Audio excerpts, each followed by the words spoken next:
My name is David.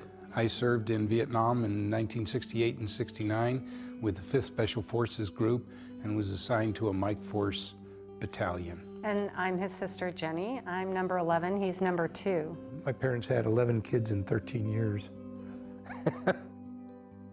I had the privilege of leading an airborne infantry unit in combat in Southeast Asia in 1968-69. My team was responsible for hiring, training Montagnard mercenaries, and we interdicted the North Vietnamese Army on the Ho Chi Minh Trail.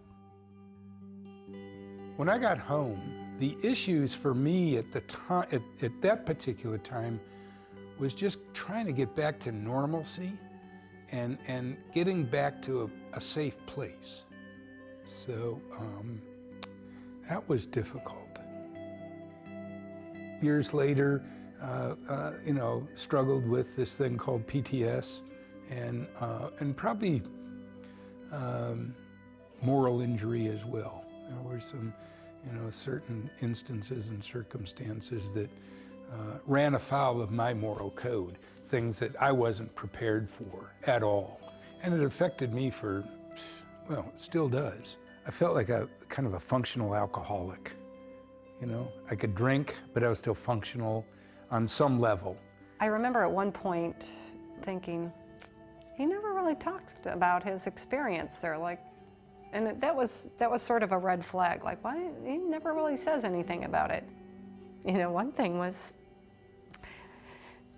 you weren't taking care of yourself financially, like you weren't holding a job for a really, really long time, or even like trying to get one. There was a disconnect between who I knew you could be and who you really were at the time, and there was a lot of denial. I mean, yeah.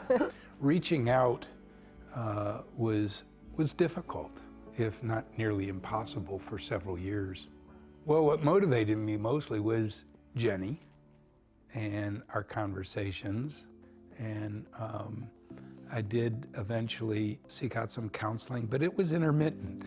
It was like, well, I'll put my toe in the water. I'll try this. Well, it's not quite right, so I'd pull it back out. Finding the right professional help is what I think deters most people, and just know that your first or second attempt might not be the right one, and it's okay. It's like buying a house or a suit of clothes. You got to try on a lot of suits, and so this should be no different. You have to be persistent. You have to, continue the process and keep looking till you find that right match. I kind of threw myself into the veterans community and started advocating for veterans, and I felt real comfortable doing that.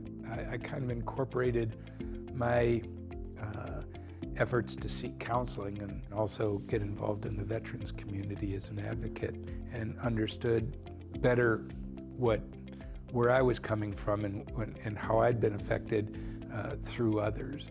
You got to accept who you are and what your flaws are, and you got to forgive yourself and celebrate your family and those who they want nothing but good things for you.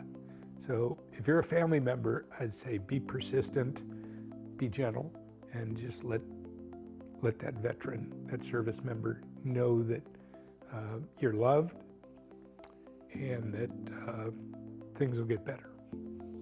They do.